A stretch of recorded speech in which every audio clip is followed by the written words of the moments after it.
میں نے تو کچھ بھی نہیں کیا۔ توبہ توبہ توبہ، کیا دن تھا۔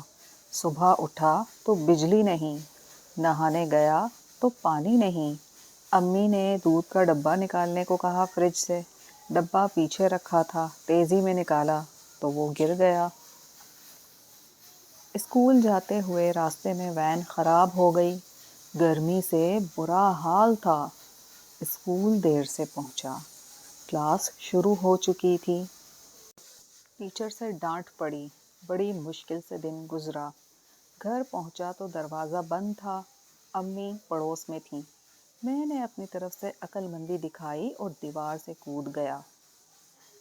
اوپر کیل تھی، قمیض کی جیب اس میں پھنس کر پھٹ گئی اور میں نیچے کھڑا زمین پر دیکھ رہا تھا۔ اندر باورچی خانے میں گیا، سالن تیار نہ تھا۔ سوچا دہی میں چینی ڈال کر روٹی سے کھا لوں۔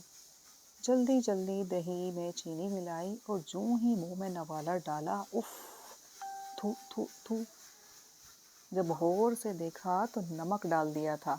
خیر، کچھ کھائے پیے بغیر سو گیا۔ شام کو فٹ بال کھیل کر غصہ نکالنے کا فیصلہ کیا۔ پہلی ہی کک جو ماری تو فٹ بال پڑوسی کی کھڑکی توڑ کر کھانے کی میز پر۔ میں تو گھر بھاگ آیا۔ رات میں امی اور ابو کا لیکچر سنا۔ اس کے بعد کمرے میں جانے کی اجازت ملی۔ میں کمرے میں جاتے ہوئے سوچ رہا تھا کہ سب کیوں مجھے ڈانٹ رہے تھے، میں نے تو کچھ بھی نہیں کیا۔ تو بچوں، آپ کو اسٹوری کیسی لگی؟ آپ کو یہ کہانی ضرور اچھی لگی ہوگی۔ اس کا مرکزی خیال آپ کے خیال میں کیا ہے؟ ہر کام جلدی جلدی کرنا، اپنا ہر کام دوسروں سے کروانا، ہر کام احتیاط سے کرنا، یا صبح جلدی اٹھنا؟ اپنا صحیح آنسر جو بھی آپ کو لگے آپ اپنے کامنٹ میں ضرور بتائیے۔